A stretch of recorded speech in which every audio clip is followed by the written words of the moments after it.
6:36 p.m. 1,000 plus rupees of the night, September 2024, September 2024. Paradise sa part 1, evening Rich Pinto Vlog. Alright, good evening everybody, yes! Kauntag sa iyo guys, pero napatay part 2 unya guys ha.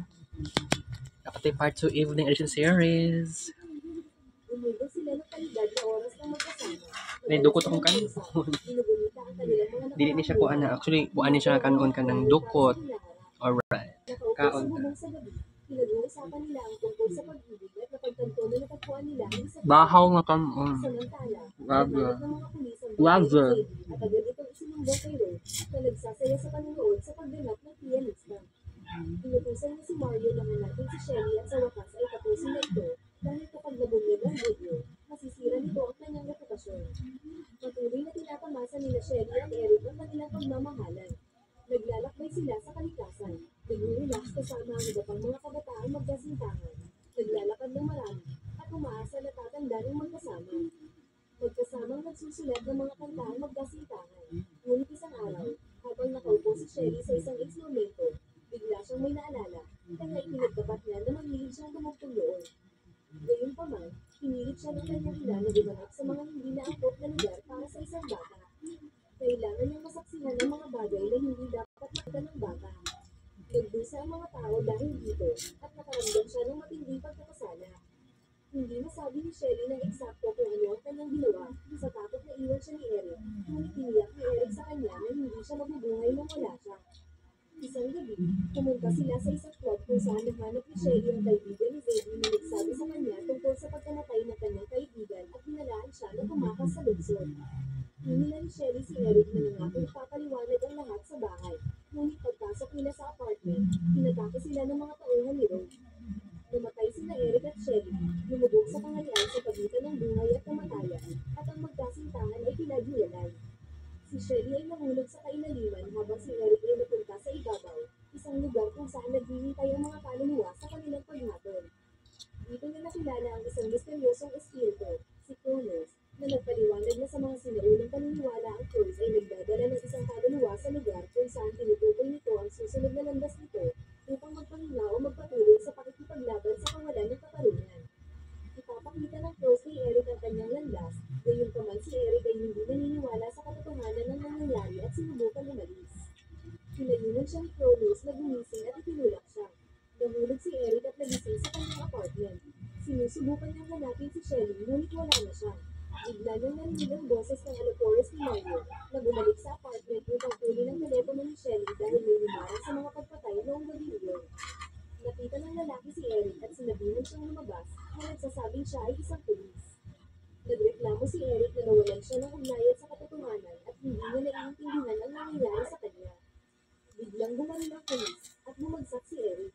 Gayunpaman, agad siyang bumangon na ikinagulat ng lalaki. Naglaban sila at si Eric ay nasaksak sa tiyan ngunit hinugot niya ang kutsilyo at ipinagpatuloy ang pakikipaglaban.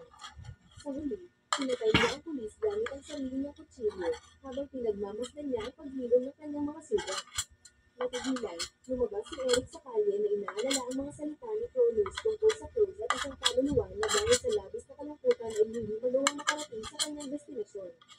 Bigla niyang nakita si Shelly sa isang tulay na malapit nang tumalon sa tubig.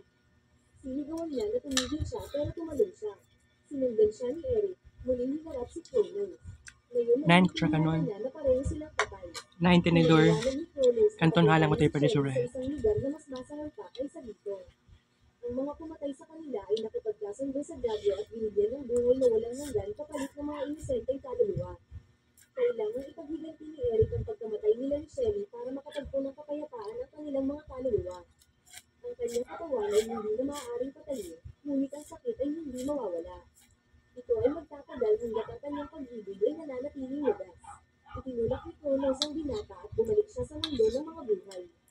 Ang una niyang ginawa ay binisita ang isang kaibigan kung saan siya kumuha ng baril, pagkatapos ay hinanap niya ang ina ni Shelly. Sinusubukan niyang iwaksi ang lahat bilang pang-aabuso sa droga ng kanyang anak, ngunit alam na alam ni Eric ang nangyari. Natatakot magsalita si Sophia at pumasok si Eric sa kwarto ni Shelly kung saan nakita niya ang mga litrato at ang gate pass ni Zadie sa teatro. Si Eric ay tumungo doon at sa pasukan, nakita niya ang pumatay sa kanya na mukhang hindi masyadong magulat sa kanyang hitsura. Hinihingi ni Eric ang pangalan ng kanyang amo, ngunit inabot ng lalaki ang kanyang baril, ngunit namatay dahil sa Upat ka legal na tinidor. Kinuha ni Eric ang kanyang telepono at hinanap ang pangalan ni Marion. Sa sandaling iyon, nakita niya ang babae na sumakay sa isang kotse kasama ang kanyang kasamahan. Siya ay humakbang papunta sa kalsada, ngunit mabilis na napagtanto ng pulisan kung ano ang nangyayari at inutusan si Marion na damapa. Gayunpaman, si Eric ay bumaril at pagkatapos ay pumasok sa kotse na sinusubukang patayin ng lahat sa loob, ngunit pinigilan siya ng kasamahan ni Marion na gawin ito. Sa kalaunan, ang binata ay itinapon sa kalsada sa harap mismo ng isang napakalaking truck, ngunit ang hindi mapatay na si Eric ay napaungan at nakabawi. Nang gabing iyon, binisita ni Rose si Sophia. Gusto niyang malaman kung bakit siya binisita ni Eric at inamin ng Dua babae kutsara. na handa siyang gawin ang lahat para maibalik si Shelly. Pinagpalit pala ng ina ang kaluluwa ng kanyang anak sa kayamanan, bagay na pinagsisisihan niya ngayon. Ipinadala ni Rogue ang kanyang kaluluwa sa impyerno, pagkatapos ay itinapon ng babae ang kanyang sarili sa bintana. Sumakay ang lalaki sa kotse kung saan naghihintay ang batang pianista at tinawagan si Marion. Ipinaliwanag na bumalik si Eric at inutusan siyang dalhin si Eric sa kanya. Saan ka book data? Hinanap ni Eric ang kaibigan ni Eddie at inakusahan siya ng pagtataksil. Ibinigyan ng takot na takot na lalaki na si Marion ay isa lang So, pakain, no? at ang tunay na salarin ay si Vincent. Okay, take a Cervix vlog. Take a review. Kaya nang